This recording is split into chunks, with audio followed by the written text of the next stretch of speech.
நலந்தானா. நேர்களுக்கு வணக்கம். நலந்தானா நிகழ்ச்சியூடாக மீண்டும் சந்திக்கின்றோம். இன்றைய தினம் நாங்கள் நலந்தானா நிகழ்ச்சியில் பெட் சுகாதாரம், பெட் பாதுகாப்பு, பெட்களில் ஏற்படுகின்ற நோய்கள், குறிப்பாக நாங்கள் பார்க்கலாம் அண்மைய நாட்களாக இந்த விபத்துக்கு முகம் கொடுக்கின்ற பொழுது பெட்களை சிலர் இழக்க நேரிடுகின்றது. எனவே அவர்களுக்கு எவ்வாறு இந்த பெட்கள் மீண்டும் நடப்படுகின்றது, மீண்டும் எவ்வாறு பெட்கள் பொருத்தப்படுகின்றது போன்ற விடயங்களை நாங்கள் பார்க்க போகின்றோம். இது தொடர்பான கருத்துக்களை, ஆலோசனைகளை வழங்குவதற்காக இன்றைய தினமும் நமது கலிகத்துக்கு வருகை தந்திருக்கின்றார் பல் வைத்திய நிபுணர் டாக்டர் எம் உதயகுமார் அவர்களை நாங்கள் இணைத்துக் கொள்ளலாம். வணக்கம் டாக்டர். வணக்கம். நாங்கள் இதற்கு முன்னர் இந்த பெட்கள் தொடர்பான பல விடயங்களை அந்த ஆரம்பத்தில் நாங்கள் பார்த்திருக்கின்றோம். அதாவது இந்த பொதுவான சில விடயங்களை பார்த்திருக்கின்றோம். தற்போது நாங்கள் இந்த பெட்களில் ஏற்படுகின்ற நோய் தாக்கங்கள் எவ்வாறானதாக இருக்கின்றது, இந்த பெட் பாதுகாப்பு ஏன் முக்கியமாக தேவைப்படுகின்றது, குறிப்பாக இந்த அதிகரித்த புகையிலை பாவனை, போதை வஸ்து பாவனை, அதனால் வாய் சுகாதாரம் எவ்வாறு பாதிக்கப்படுகின்றது போன்ற விடயங்களை நாங்கள் பார்க்கலாம் டாக்டர். ஆரம்பத்தில் நாங்கள் பார்க்கலாம், பொதுவாக ஒரு மனிதனுக்கு பெட் சுகாதாரம் ஏன் முக்கியத்துவமாக காணப்படுகின்றது? நன்றி. உண்மையில் இந்த இடத்திலே நான் டான் டிவிக்கும் அவரது மற்ற உறுப்பினர்களுக்கும் நிர்வாகத்துக்கும் நன்றி கூற கடமைப்பட்டிருக்கின்றேன். உலக தரத்திலே அதாவது தொலைக்காட்சியிலும் சரி, வானொலியிலும் சரி, சுகாதார சேவைக்கென்று தனியான சேனல்கள் இருக்கின்றது. உதாரணத்துக்கு பிபிசியில் பார்த்தீங்கன்னா பிபிசி ஹெல்த், ஆஸ்திரேலியன் ப்ராட்காஸ்டிங் கார்பரேஷனில் அது மாதிரி ஆஸ்திரேலியன் ஹெல்த், அதுபோன்று இப்போ இலங்கையில் எத்தனையோ தொலைக்காட்சிகள் இருந்தாலும் உண்மையில் நாளாந்தம் ஏதோ ஒரு வைத்தியத்துறையில் ஒருவர்களை தொடர்பு கொண்டு இடர்பாடுகளுக்கு மத்தியில் அவர்களோடு இந்த மக்களுக்கு முக்கியமாக இந்த விழிப்புணர்வை ஏற்படுத்தி இந்த மக்களுடைய சுகாதார பிரச்சனையை தீர்ப்பதில் முக்கிய பங்கு வகிப்பதற்கு மிக்க நன்றி. அதில் எங்கட கடப்பாடும் ஒன்று மருத்துவத்துறையை சேர்ந்த நாங்கள் என்ற பகுதியில் நீங்கள் கேட்டது போன்ற இந்த பற்கள் நமது உடல் ஆரோக்கியத்துக்கு மிகவும் முக்கியம்.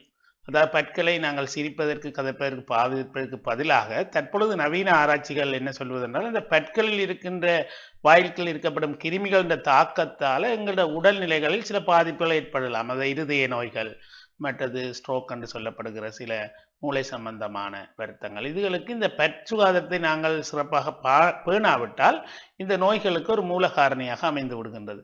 எனவே பெட்கள் முளைத்து விட்டால் பேர்ந்து மற்ற உறுப்புகள் போது எங்களுக்கு இறக்கும் வரை இருக்க வேண்டிய ஒரு உறுப்பு என்றால் இது எங்களுக்கு நாங்கள் கடைசி வரைக்கும் சாப்பிட வேண்டும், சிரிக்க வேண்டும், கதைக்க வேண்டும். அப்போ இந்த படைப்பின் விஸ்தரம் நிச்சயமாக இந்த பெட்கள் காலம்புறா இருக்க வேண்டியது. எங்களோட பராமரிப்புகள் தவறாக இருக்கிறபடியால் நாங்கள் சரியான பராமரிப்புக்கு அதை உட்படுத்தாவிட்டால் அதை இழக்க நேருகின்றது.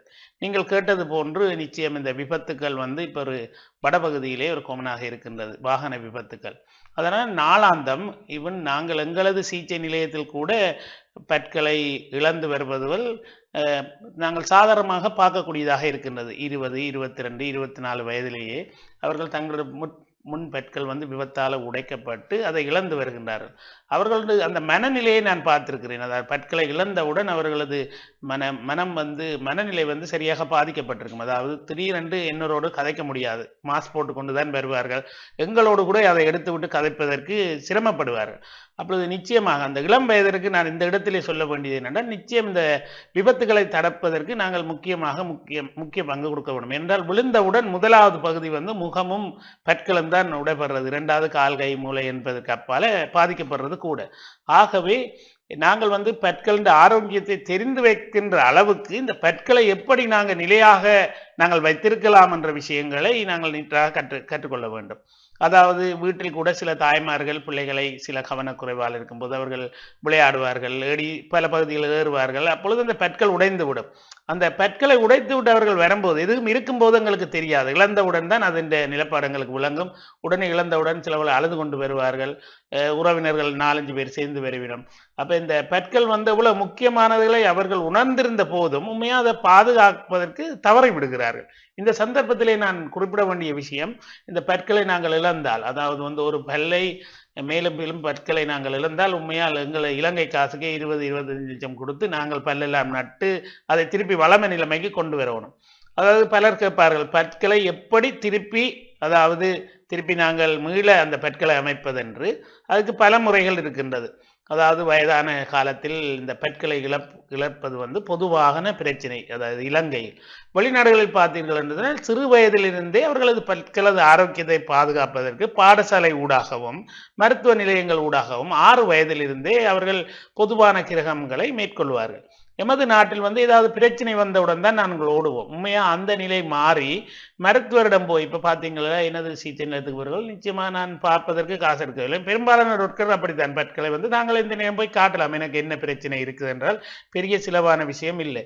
அப்ப உண்மையா வந்து பிரச்சனை வர்றதுக்கு முதலே அந்த பற்களை காட்டி அதுக்குரிய ஆலோசனைகளை பெற்றுக்கொள்ள வேண்டும். எமது நாட்டிலே இவன் வடபகுதியில் கூட எமது சர்வதேச தரத்துக்கு இணையான பற்சிகிச்சை நிலையங்கள் இருக்கின்றது.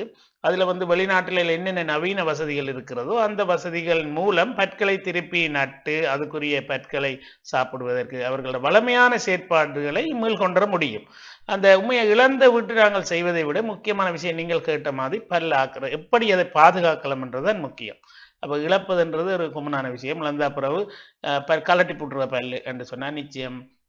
அண்மையில் கூட நான் ஒருவருக்கு கோயில் திருவிழான்னு சொல்லி ஒரு பல் போடுவதற்கு ஒரு ஒரு பெண் ஒருவர் வந்திருந்தார். 40-45 வயசு. இது எங்களோட வட்டாப்பள அம்மன் கோயிலுக்கு தான் பல்லோட போகணும். சரின்னு வீட்டை கொண்டு போய் விட்டு அந்த கலட்டி போட்டின பல்ல அவர் வைத்திருக்கும் போது எலி கொண்டு போய் விட்டது. அப்போ உண்மையா அந்த பற்களை கலட்டி திருப்பி வச்சு திருப்பி போடுறது என்று சிரமத்துக்குரிய விஷயம். அப்படி பற்களை கட்டுவது பாய்ப்பது அதால பதிப்புகள் கூட. இப்ப நிரந்தர பற்கள் தான் உண்மையா எங்களோட இயற்கை பற்கள் மாதிரி இருக்கும். அதுக்கு பல்லுகளை வந்து மற்ற பல்லோட சேர்த்து கட்டுறது, பிரிட்ஜ் என்று பாலம் அமைத்து கட்டுற மாதிரி 2 இணைத்து அதுக்கு மற்ற பற்கள் தேவை. எல்லா பற்களும் இல்லாவிட்டால் அல்லது பின்னால பல்லுகள் இல்லாட்டி வந்து பல்லு நடுறது. வெளிநாட்டிலிருந்து இதுக்கண்டே சில பேர் வருவார்கள். இப்போ நேற்று கூடிய ஒருவர் அங்கே வந்திருந்தார். ஹோட்டலில் நின்று இதை பல்ல தான் கட்டுறதுக்காக. அப்போ அந்த பற்களுக்கு எவ்வளவு முக்கியத்துவம் தற்பொழுது கொடுக்கிறார்கள். அதாவது இழந்தவுடன் உண்மை இருக்கும்போது நாங்கள் 2 நேரம் வடிவாக பிரஷ் பண்ணி அந்த பற்களை வைத்தியரிடம் காட்டி பராமரிப்பதை விட்டுட்டு பேருந்துங்களுக்கு அதுக்குரிய காலச்சிரமம் பல நவீன வசதிகள் இருந்தாலும் மருத்துவத்துக்கு ஒரு சில நேரம் தேவை. அப்ப கோட்டல்ல நின்று அந்த பற்களை திருப்பி கட்டி அதை எப்படி வரும் என்று சொல்லி அதுக்கு ஒரு பெரிய ஆர்வத்தோடு இருப்பார்கள். இருந்து கட்டி கொண்டு போவார்கள். நான் ஏன் இதை சொல்றேன், நீங்கள் கேட்ட முதலாவதுகள் மிக முக்கியமானது. எப்படி நாங்கள் அந்த பற்களை பாதுகாக்கணும்ன்றது முக்கியமான விஷயம். சரி, இப்ப நீங்கள் குறிப்பிட்டது போன்ற, அதாவது ஒன்று இருக்கும் பொழுது அதனுடைய அருமை தெரிவதில்லை, அது இல்லாது போகின்ற பொழுதுதான் அதனுடைய அருமை தெரியும். பொதுவாக நீங்கள் குறிப்பிடுவது போன்ற சிலர் பற்களை உரிய பற்தூரிகைகள் கொண்டு விளக்குவதில்லை. அல்லது சிலர் நாங்கள் பார்க்கலாம், அந்த சில வயது வந்தவர்கள் அந்த வேப்பங்குச்சி, இந்த வேப்பங்குச்சால் பற்களை தீட்டுகின்ற ஒரு சந்தர்ப்பம் இருக்கிறது. எனவே இந்த உரிய பற்தூரிகைகளை எவ்வாறு தெரிவு செய்வது, வேப்பங்குச்சி போன்ற தடிகளை பயன்படுத்தி பற்களை தீட்டுவதனூடாக ஏதாவது பாதிப்புகள் ஏற்படும்? மேல் ஆதி காலத்திலே அவர்கள் ஆலம்பேர் வேப்பங்குச்சி போன்ற இதுகளை அதை நல்லா சப்பி போட்டு துன்பை உருவாக்கி அதன் மூலம் இதண்டார்கள். அந்த காலத்தில் வந்து எங்களுக்கு வசதி இல்லை. தற்பொழுது பார்த்தீர்கள்னா நவீன உலகத்திலே நீங்கள் ஒரு 30 வருடங்களுக்கு முன் நாங்கள் எல்லாம் ஒரு பெரிய டிவியில தான் படம் பார்த்திருப்போம். பெரிய விஷயம். இப்ப பார்த்தீங்கன்னா எல்சிடி டிவி கையிலேயே வச்சுக்கொண்டு எல்லாம் செய்யலாம். அப்ப இந்த நவீன கால ஓட்டத்துக்கு ஏற்ப எமது சுகாதாரத்தையும் நாங்கள் மாற்றிக்கொண்டு போக வேண்டும். பல் தூரிகை என்பது மிக முக்கியமான ஒன்று. அதில் இருக்க நார்மாதி அமைப்புகள் வந்து இப்ப உதாரணத்துக்கு வீட்டை கண்ணால பார்த்து நாங்கள் துப்புரவு செய்யும் போது கூட பல பகுதிகளை நாங்கள் தவற விட்டு விடுகிறோம். ஆகவே இந்த பற்தூரிகை கொண்டு நாங்கள் தீட்டும் போது வடிவாக அதற்கு ஒரு கிரகமான முறையில் ஒரு பகுதியில் ஆரம்பித்து அடுத்த முறையில் முடிவடைந்த அப்படி குறைந்தது 3 தொடக்கம் 5 நிமிஷம் நாங்கள் தீட்ட வேண்டும். பற்தூரிகை உண்மையா அதன் வளைவிற தன்மைகள் இருக்கும். அது நைலோனால் ஆக்கப்பட்டது. அதுல மீடியம் என்று அநேகமான நாட்கள் இந்த பிரஷை வேண்டும் போது எப்படி என்று பார்க்கறதில்லை. அதுல மீடியம், சாஃப்ட், ஹார்ட் என்று இருக்கும். சில பேர் வந்து அளவுக்கு அதிகமாக பற்களை தீட்டி பற்கள் எல்லாம் தேஞ்சு வரையின. வெனாமல் என்று சொல்றது உலகத்திலே வைரமான ஒரு பகுதி, வைரத்துக்கு ஈடான வைரம். அப்போ 20-30 வருஷங்கள் இந்த நைலோன் பிரஷ்களை பாவிக்கும் போது கூடுதலான அளவுக்கு அதிகமான விசையை, அதாவது போசை நாங்கள் கொடுக்கும்போது பற்கள் தேய்ந்து விடும். ஆக நீங்க கேட்ட கேள்விக்கு, அதாவது பற்தூரியை வந்து நாங்கள் தெரிவு செய்வது ஒரு முக்கியமான விஷயம். மீடியம் என்று பொதுவாக எல்லாரும் பாவிக்கக்கூடிய ஒன்று. மற்றது இந்த பற்தூரியை பார்த்தீங்கன்னா சரியாக எல்லாம் ஒரே மட்டத்துக்கு இருக்கக்கூடாது, மேலகில். ஏன்னா பற்கள் வந்து சுவர் மாதிரி மட்டமாக இருக்கிற இல்லை, அதன் தவாளிப்புகள் அதுகள் எல்லாம் இருக்கும். அந்த இடங்கள்ல இந்த தூரிகை போக வேண்டும். இந்த தூரிகை என்ற நோக்கம், பற்தூரிகை பிரஷ் என்ற நோக்கம் வந்து எல்லா இடமும் போகணும். அப்ப பல்ல நாங்க வெள்ளை ஆக்குறது இல்லை. இந்த அணுகுமனாக்கள் பல்ல தீட்டினா வெள்ளை, அப்படி ஒரு பிழையான கருத்து. நாங்கள் சாப்பிட்டவுடன் வாய்கள் இருக்க உணவு பதார்த்தங்கள் வந்து பசை மாதிரி இருக்கும். அந்த இடத்திலே இப்போ ஒரு பானை நீங்கள் ஈரப்பிலிப்பில் வைத்தால் எவ்வளவு கிருமி தாக்கம் ஏற்பட்டு ஃபங்கஸ் பிடிக்கும். அது போன்றுதான் வாய் வந்து ஈரலிப்பான பகுதி. எங்களோட எச்சி வந்து அதை துப்புரவு செய்து கொண்டு வைத்திருக்கும். அப்ப சில பார்த்தீங்களா சலரோகம் ஒரு முக்கியமான விஷயம். அவர்களுக்கு வந்து இந்த வாய் வந்து உலர்ந்திருக்கும் என்று அவர் இந்த நீர் தன்மை அடிக்கடி யூரின் பாஸ் பண்ணுறதுகளால் வந்து உடலில் தண்ணீர்கள் குறையும் போது அந்த பழமையான மெக்கானிசங்கள் இருக்காது. அப்போ இவர்கள் வேறு வருத்தங்களுக்குள்ளானவர்கள், ப்ரெஷர் இருக்கிற ஆக்கள், அதாவது இந்த பல்லண்டு பார்க்கும்போது தனியாக பல்லண்டு பார்க்காம மனித ஒரு உறுப்பு என்று சொல்லும். அடுத்தது வந்து சகல எங்கட நோய்களோடும் தொடர்புபட்டிருக்கிற ஒரு விஷயம். ஒரு கண்ணுக்கு ஒரு பாதிப்பு ஏற்பட்டால் எப்படியோ அதே மாதிரி பற்கள் வந்து பாதிப்பு ஏற்பட்டால் எங்களுக்கு மிகவும் பிரபலமான ஒரு விஷயம். ஆகவே இந்த சிறு வயதிலிருந்தே சின்ன பிள்ளைகளுக்கு வந்து சிறுவர்களுக்கு வந்து வேறையான டூத் பேஸ்ட் இருக்குது, சின்ன பிரஷ் இருக்கிறது. பெரியவர்கள் வந்து மீடியம் நல்ல. இப்போ சில பேர் வந்து புகைப்பிடிப்பினம், வெத்தில போடுவினம். யாழ்ப்பாணத்தில் பார்த்தீங்கன்னா எங்களது ஆதி காலத்திலிருந்து ஒரு பாரம்பரியம் இருக்கிற, யாரும் வந்தால் தண்ணி கொடுப்பது போல வெற்றிலை கொடுப்பார்கள். அது உண்மையாக அந்த கிராமப்புறமாக. நகரப்பகுதியிலே நான் பல இடங்களில் பார்த்திருக்கிறேன். இந்த பற்கள் வந்து அவர்கள் என்ன செய்வார்கள் என்றால் பற்களில் வந்து இந்த காவிகள் பிடித்தவுடன், வெற்றிலை காய் பிடித்தவுடன் அவர்கள் நன்றாக இறுக்கி திட்டுறதுக்கு ஹாட்டாக பாய்ப்பாங்க. அதனால் பற்களோட இனாமலில் வந்து காலப்போக்கில் கூச்சங்கள் எல்லாம் ஏற்படும் பற்களில். அப்போ இந்த தூரிகையை வந்து செலக்ட் பண்ணுறது ஒரு முக்கியமான விஷயம். இந்த இடத்துல ஒரு முக்கியமான விஷயத்தை கூற விரும்புகிறேன்.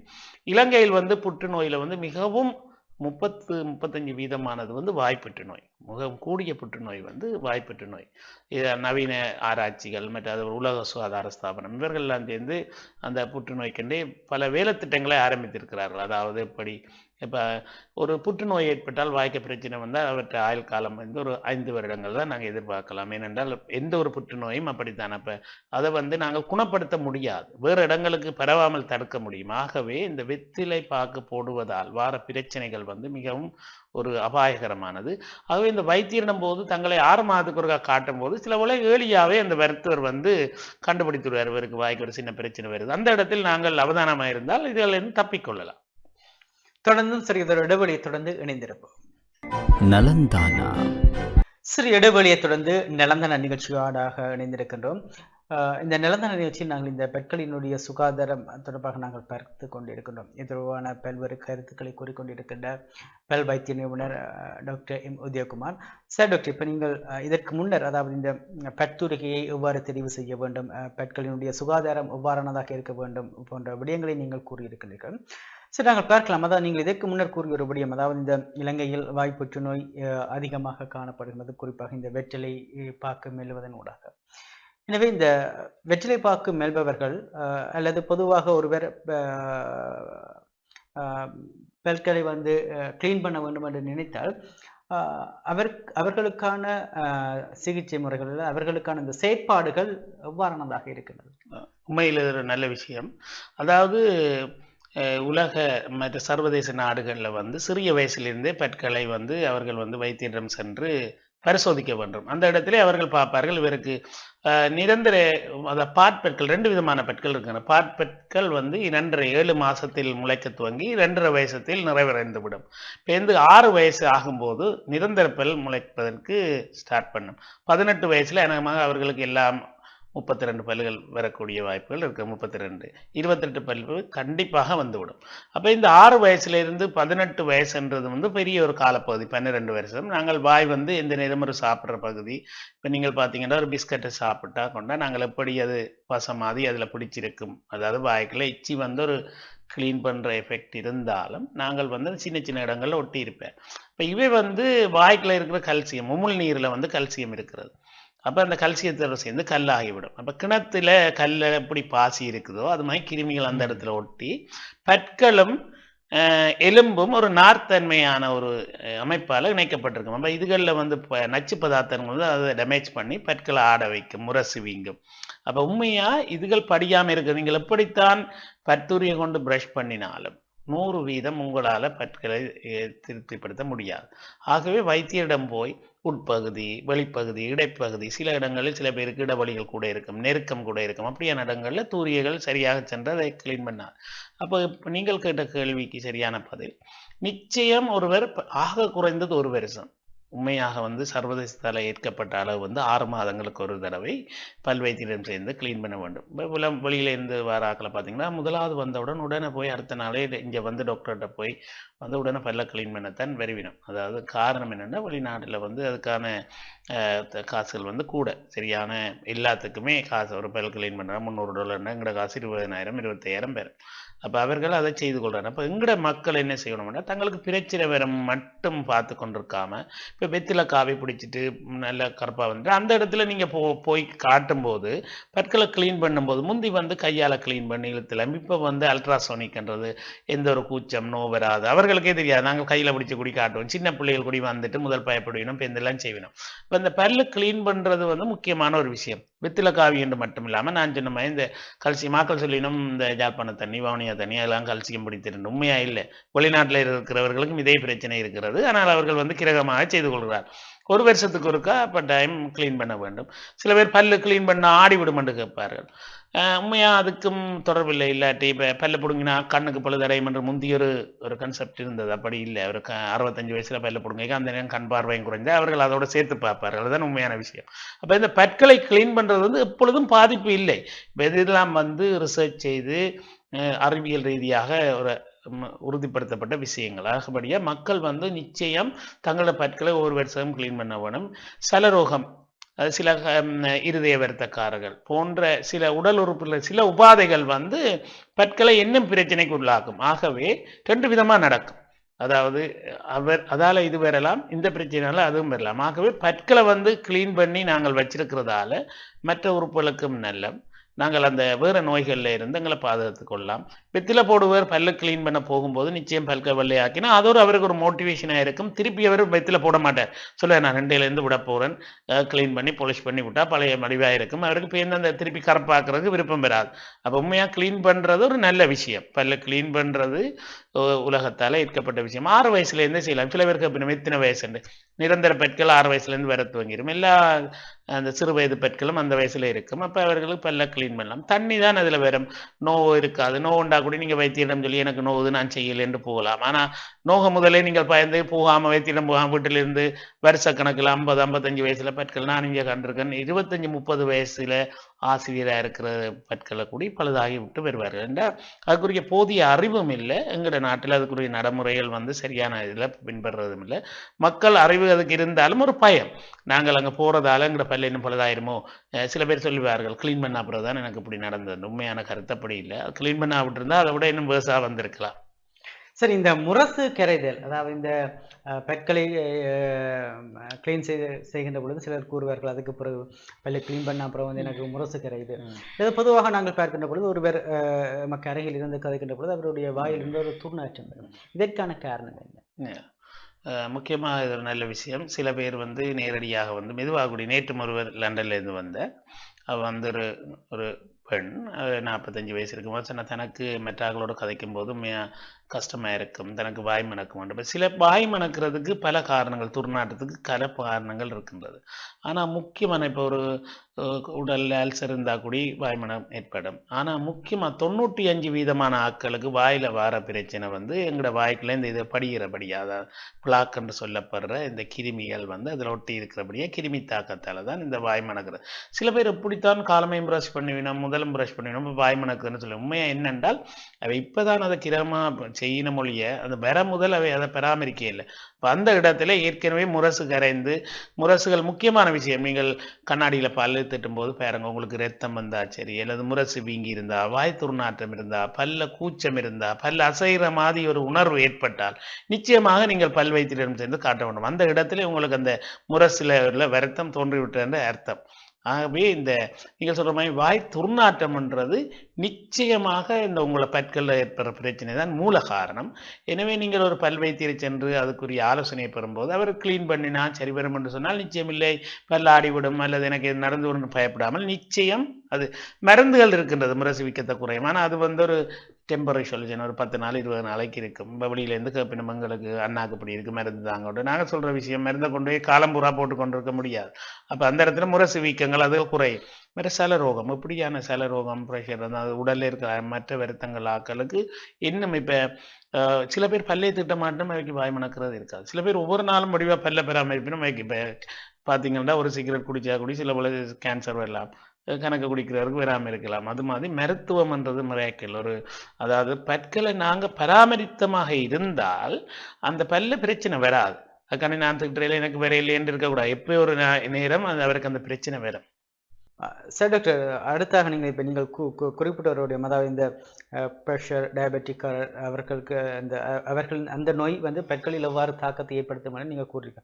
பொதுவாக நாங்கள் பார்க்கலாம், ஒருவருக்கு ஒரு நோய் தாக்கம் ஏற்படுகின்றது என்றால் அதனை பற்கள் காட்டி கொடுக்குமா? நிச்சயம். அதாவது வாய் பார்க்கறதால நாங்கள் சில வருத்தங்களை கண்டுபிடிக்கக்கூடிய மாதிரி இருக்கும். அதை சொல்லுவார்கள் அந்த oral manifestation of systemic disease. உடலில் இருக்க வேறு நோய்கள் எப்படி இந்த வாயை பார்க்குறோம். உண்மையாக பல் மருத்துவர்ன்றது நாங்கள் படிக்கும்போது ஒரு 10 பல்லை மட்டும் பார்க்காம நிச்சயமாக மற்ற பகுதிகளையும் பார்க்க வேண்டும். அவருடைய முரசில் ஏதாவது பிரச்சனை இருக்கின்றதா, அல்லது வாய்க்கள் புள்ளிகள் இருக்கின்றதா, சில வாய் வெள்ளையாக இருக்கின்றதா. அப்போ உண்மையாக ஒரு டயபெட்டிக்காரர் பார்த்தீங்கன்னு சொன்னால் வாயெல்லாம் காஞ்ச மாதிரி இருக்கும். அப்போ அவருக்கு கொஞ்சம் பலமையை விட எச்சித்தன்மைகள் இருந்தால் நாங்கள் அதை பார்க்கலாம். சில நேரம் வெள்ளை மாதிரி ஸ்போர்ட்ஸுகள் இருக்கும். சில வேளை இந்த புற்றுநோய்க்கு இருக்க ஆரம்ப அறிகுறி நாங்கள் அதில் பார்க்கலாம். சில விதமான இப்போ தைராக்சின் இருக்கிற ஆக்கள் அல்லது சில ஹோமோன் பிரச்சனையான ஆக்கள் வாய்க்குள்ள இருக்கிற சில மாற்றங்களை கொண்டு நிச்சயமாக இவருக்கு ஒரு பிரச்சனை இருக்கிறது நாங்கள் அறிந்து கொள்ளலாம். மேலதிகமாக நாங்கள் அவருக்கு மேலதிக பிளட் செக்குகள் மேலதிகமான பரிசோதனைகள் மூலம் உறுதிப்படுத்தலாம். நிச்சயமாக நீங்கள் சொன்ன விஷயம் ஒரு பல்ல மட்டும் காட்டுறதில்லை. ஒரு டாக்டர்கிட்ட போகிறதால சில விஷயங்களை அவைகள் முதலே எளியாக கண்டுபிடிக்கக்கூடிய வாய்ப்புகள் இருக்கின்றது. சரி, அடுத்ததாக நாங்கள் பார்க்கலாம், இந்த கர்ப்ப காலத்தில் இந்த பெண்களுக்கான வாய் சுகாதாரம் பெண்களினுடைய பாதுகாப்பு தொடர்பாக முக்கியத்துவம் பொதுவாக நாங்கள் பார்க்கலாம். பெண்களுக்கு இந்த கர்ப்ப காலத்தில் அதற்கு ஒரு முக்கியத்துவம் வழங்கப்படுகின்றது. நிச்சயமாக. அதாவது இந்த இலங்கையில் அது நடைமுறையில் இருக்கின்றது. ஒவ்வொரு MOH பகுதிகளிலும் இலங்கையில் அதுக்கு டென்டல் கிளினிக் இருக்கின்றது. சில பகுதிகளில் இன்னும் ஆரம்பிக்கப்படவில்லை. முக்கியமான நோக்கம் அவர்களை பாதுகாத்து அவர்களுடைய வாய் சுகாதாரம் நான் சொன்ன ஏற்கனவே இந்த முரசு கரைதல், ரத்தம் வாரது அந்த பிரச்சனைகளால் அந்த கிருமிகள் குழந்தைக்கு கடத்தப்படலாம். அதே நேரம் அந்த குழந்தைகளுக்கு எதிர்காலத்தில் அந்த பிரச்சனை வரலாம். ரெண்டாவது, இந்த குழந்தை நிறை குறைந்த குழந்தையாக பிறக்கலாம். அப்போ இதுகளெல்லாம் ஆராய்ச்சி மூலம் கண்டுபிடிக்கப்பட்ட ஒரு விஷயம். முக்கியமான விஷயம், வாய் பிரச்சனை இருக்கும்போது அந்த அம்மாவால் சாப்பிட முடியாது, தன்னை சரியான விரும்பின உணவுகளை சாப்பிட முடியாது, கடிக்க முடியாது, ரத்தம் பெறும், பல்லுகளாக செய்யும், ஆடம். அப்போ இந்த பிரச்சனைகளால் நிச்சயம் அந்த பிள்ளைகளுடைய பிறக்கின்ற குழந்தையின் சுகாதாரத்துக்கு உண்மையில் பாதிப்பு ஏற்படும். ஆகவே இந்த கர்ப்பிணி தாய்மார்கள் நிச்சயமாக 3 மாதத்தில் இருந்தே அந்த பற்களை பரிசோதித்து அதுக்குரிய சரியான ஆலோசனையை பெறுவதன் மூலம் தங்களது சிறந்த ஆரோக்கியமான குழந்தைகளை பெற்றெடுக்க முடியும். அடுத்ததாக நாங்கள் இந்த பெட்சூத்தை இந்த பெட்சூத்தைக்கு தற்போதைய இந்த நவீன காலத்தில் எவ்வாறான நவீன சிகிச்சை வழங்கப்படுகின்றது, அதே போன்று இந்த பெட்கள் நடுகின்ற பொழுது எவ்வாறான நவீன தொழில்நுட்பம் பயன்படுத்தப்படுகின்றது? பற்களை ஒருவர் பல விதத்தில் இழக்கின்றார். ஒன்று பட்சுத்தை பற்களை புடுங்கி விடுகின்றார்கள். இப்போ மிகவும் ஒரு 3 மாதங்களுக்கு முன்னர் கூட நாங்கள் யாழ்ப்பாணத்தில் 50 வைத்தியர்களுக்கான விசேட பயிற்சி பற்றை என்று கூட வைத்திருந்தோம். அதாவது வெளிநாட்டிலிருந்து வைத்தியர்களை வரவழைத்து இந்த பற்களை புடுங்காமல் வேர் சிகிச்சை முறை என்று சொல்லுவது. அதாவது ஒரு கொதிக்கிற பல்லையும் உடனே கேட்பாரு, எனக்கு புடுங்கி விடுங்கோ. என்னென்று அவை அப்படி கேட்கறதுக்கான காரணம் இருக்கிறது. அதாவது தாங்க முடியாத வலி, ஒரு ஹார்ட் அட்டாக், ஒரு குழந்தை பிரவச வலி, குழந்தை பிறக்க, இந்த வலிக்கு ஒரு சமனான வலி தான் இந்த பல்வலி என்று சொல்றது. அதுலேருந்து விடுபடுறதுக்காண்டி உடனே கேட்பார்கள் அந்த இடத்த எனக்கு எப்படியாவது புடுங்கி விடுங்கோ. அப்போ உண்மையில் அவற்றை உடனே பிரச்சனையை தீர்த்து நாங்கள் இதுக்கு வேறு வேர் சிகிச்சை மூலம் இந்த பல்லை பாதுகாக்க முடியும். ஏன்னா இப்போ நீங்கள் பார்த்தீங்கன்னா ஒரு 10 சில்லில் ஒரு லொரிக்கு ஒரு சில்ல கலட்டி விட்டால் இவ்வளவு பாதிப்பு ஏற்படும். அப்போ பற்கள் வந்து 32 இருக்குன்றதுக்காண்டு நாங்கள் பிடுங்க முடியாது. அப்போ நிச்சயம் ஒரு பல்லை பிடுங்குறதால பல பாதிப்புகள் இருக்கின்றது. மேலே இருந்து பல்லுகள் கீழே செய்யும், இடைவெளிகள் வரும், மற்ற பல்லுகள் பழுதாகும், சாப்பிட்ற பிரச்சனை, ஜாயிண்டில் ஏற்படுற பிரச்சனை. ஆகவே நிச்சயம் இப்போ பற்களை முன்பல்லுகளை பிடுங்க மாட்டோம். கொடுப்பல்லுன்னு தெரியாதானே பிடுங்கி விடுவார்கள். நம்ம சாப்பிட கஷ்டமாக பல பிரச்சனைகள் ஏற்படும். அப்போ இந்த பல்லை பிடுங்காமல் அதுக்குரிய சிகிச்சையை பெறுவது தான் சரியான வழி. வேர் சிகிச்சை என்று சொல்லி நவீன வசதிகள் இருக்கின்றது. பொதுவாகவே 90 விதமான வைத்தியர்கள் அதை செய்யக்கூடிய வசதி வாய்ப்புகள் இருக்கு. எக்ஸ்ரே எடுக்க வேண்டும், அதை பார்க்கணும், அதை செய்வார்கள். இந்த யாழ்ப்பாணத்தில் அதுக்குரிய வசதிகள் எல்லாம் இருக்கின்றது. அடுத்து 2வது விஷயம், ஒரு பல்லை இழந்து விட்டால் எப்படி அந்த பல்லை திருப்பி மீள கொண்டு வருவது என்று முக்கியமான விஷயம். பல் கட்டுதல், அதாவது ஒரு கலட்டி பூட்டக்கூடிய பல், ரிமூவபிள் என்று சொல்றது. அது நான் சொன்ன மாதிரி அந்த பல்லை கலட்டி கிளீன் பண்ணி வைக்க கதைக்க கஷ்டமா இருக்கும், பெரிய பிரச்சனை. ஆனால் இப்பொழுது என்னிடம் கூட 85 வயசு ஒரு அம்மா கூடி வந்து நிரந்தரமாக பல் கட்டியிருக்காங்க. பல்லை நட்டு என்னென்றால் தான் தேவாரம் படிக்க வேணும் கனடாவில். அப்போ தனக்கு அந்த பல்ல இல்லாமல் தன்னால் சில உச்சரிப்புகளை மேற்கொள்ள முடியல. கலட்டி பூட்டுற பல் வந்து பெரிய இடத்தை பிடிச்சிரும், அது பெரிய இது வாய்க்குள்ள ஒரு பெரிய பொருளை வச்சிருக்கிற மாதிரி. இயற்கை பல்லு மாதிரி இருக்கணும்னா பல்லு நடுறது. அப்போ உண்மையாக வெளியில் இருந்து அதுக்கண்டே வந்து செய்து கொள்ளுகிறார்கள். இங்கே வந்து நாங்கள் மிகவும் கணக்கு காசு அங்கே கொடுக்க வேணும். அப்போ இங்கே வந்து அது வந்து இலங்கையிலே அது தற்பொழுது வந்து கொண்டிருக்கிறது. ஆனால் கிளினிக்கில் செய்து கொண்டிருக்கின்றார்கள். ஆனபடியாக அந்த பல்லை ஸ்க்ரூ டைட்டானியம் என்று சொல்லப்படுது. கன பேர் கேட்பார்கள் இந்த ஆணி வைக்கிறது என்ன மாதிரி என்று. உண்மையாக நாங்கள் வந்து ஹார்ட்டுக்குள்ளேயும் சில வேல்வில் வைக்கணும், கையில் ஆணி வைக்கணும். அப்போ அதுகளெல்லாம் மருத்துவத்தால் உறுதிப்படுத்தப்பட்ட உடலோடு சென்று செயற்பட டைட்டானியம் என்று சொல்கிற அதாவது எங்களோட தங்கம் மாதிரி ஒரு உலோகம். நீங்கள் வெளியில் வச்சாலும் காற்று பிடிச்சாலும் கரல் பிடிக்கிறது இருந்தால் அதே நேரம் எங்களோட உடலில் இருக்க எலும்போடு அது இறுகிவிடும், அந்த எலும்போட சுற்றி இறுகிடும். அப்போ அந்த ஸ்க்ரூவை போட்டு மேலே பல்லை பூட்டுறதால உடலில் ஒரு பாதிப்பும் ஏற்பட்டதை எங்களோட விஞ்ஞான ரீதியாக உறுதிப்படுத்தவில்லை. சில பேர் பயத்தில் கேட்பார்கள் அப்படி செய்யலாமோ, அதாவது செய்ய தங்களுக்கு தேவை இருந்து வசதி வாய்ப்புகள் இருந்தாலும் அந்த பல்லை ஸ்க்ரூ பண்ணி செய்கிற என்று சொல்கிறது, இம்ப்ளான்ட் என்று சொல்கிறது, 2 ஸ்க்ரூ போட்டு அதில் பல்லை கொண்டு போய் ஜாயின் பண்ணுறது வந்து செய்கிறதுக்கு கொஞ்சம் யோசிப்பார்கள். ஆனால் உண்மையாக வந்து உலகத்தில் விஞ்ஞானம் வளர்கின்றது, மருத்துவத்துறை வளர்கிறது, எல்லாம் ஆராய்ச்சி மூலமாக, அதாவது எல்லாமே எவிடன்ஸ் பேஸ்ட் ஸ்டடீஸ் என்று சொல்வார். 10-100 பேருக்கு செய்து அதெல்லாம் உறுதிப்படுத்தப்பட்டு ஒரு பிரச்சனையும் இல்லை என்றவுடன் செய்யப்படுற விஷயம். ஆகவே இந்த பல்லு நட்டு செய்யும் போது நல்ல விஷயம். ஒன்று அந்த எல்லாராலும் அதுக்குரிய அந்த வசதி வாய்ப்புகள் இல்லாவிட்டாலும் என்னுடைய இளம் வயசு ஆக்கள் வந்தால் நான் சில வேலை படிப்பிக்கிற இடங்களுக்கு அதை கூட்டிகிட்டு போய் அவை எப்படி குறைய செய்யக்கூடிய மாதிரி இருந்தால் அப்படியெல்லாம் ஹெல்ப் பண்ணுறது. அதாவது வந்து அந்த பல்லோட அவர்களுக்கு சரியான கஷ்டம். அந்த மிக அண்மையில் கூடிய ஒரு சின்ன பையன், அவர் விழுந்தா அப்புறம் அவர் யாரோடும் கதைக்கிறது இல்லை. அந்த பல்ல முன்பல் இல்லை என்று அவருக்கு குறிப்பிட்ட காலமாக கதைக்கிறது இல்லை. இப்போ இந்த அவருக்கு இப்படித்தான் ஒரு இடத்துல கொண்டு போய் அவருக்கு ஃப்ரீயாக செய்யும் போது அப்போ சில வேலை நீங்கள் கண்டாக்ட் பண்ணலாம். இப்போ உண்மையாக வசதி இல்லாட்டி கூட சில அந்த நாங்கள் படிப்பிக்கிற இடங்களில் வந்து ஸ்டூடெண்ட்ஸ் படிக்கிற இடங்களில் வந்து இம்ப்ளான்ட்டை கூடி நாங்கள் ஃப்ரீயாக செய்யக்கூடிய வசதி வாய்ப்புகள் இருக்கின்றது. அப்படியே அந்த வடமாகாண மக்கள் வந்து உண்மையாக அந்த பச்சுவாரத்தை தாங்கள் வந்து சரியாக அதை மேம்படுத்துவதோடு இழந்த பற்களை சரியான முறையில் அதை சீர்படுத்தி கொள்ள வேண்டும் என்று நான் கேட்டுக்கொள்கிறேன். நன்றி. இன்றைய தினமும் நலந்தரா நிகழ்ச்சியின் நிறைவடை நேரத்தை நெருங்கி இருக்கின்றது. இன்றைய தினம் நலந்தரா நிகழ்ச்சி இந்த பெட் சுகாதாரம், பெட் பாதுகாப்பு போன்ற பல்வேறு விடயங்களை நாங்கள் பார்த்திருக்கின்றோம். உண்மையில் இது தொடர்பான பல கருத்துக்களை, அதாவது தற்போதைய இந்த நவீன காலத்தில் எவ்வாறான சிகிச்சை முறைகள் வழங்கப்படுகின்றது, ஏன் ஒரு மனிதனுக்கு பெட் சுகாதாரம் தேவைப்படுகின்றது போன்ற பல்வேறு கருத்துக்களை வழங்கியிருந்த பல் வைத்திய நிபுணர் டாக்டர் உதயகுமார் அவருக்கு நாங்கள் நன்றிகளை கூறிக்கொண்டு, யாழ்ப்பாண நீரிழிவு கழகத்தினுடைய தலைவர் மைக்கேல் அவர்களுக்கு நன்றிகளை கூறிக்கொண்டு மீண்டும் மற்றொரு நிகழ்ச்சியூடாக சந்திப்போம். வணக்கம். நலந்தானா.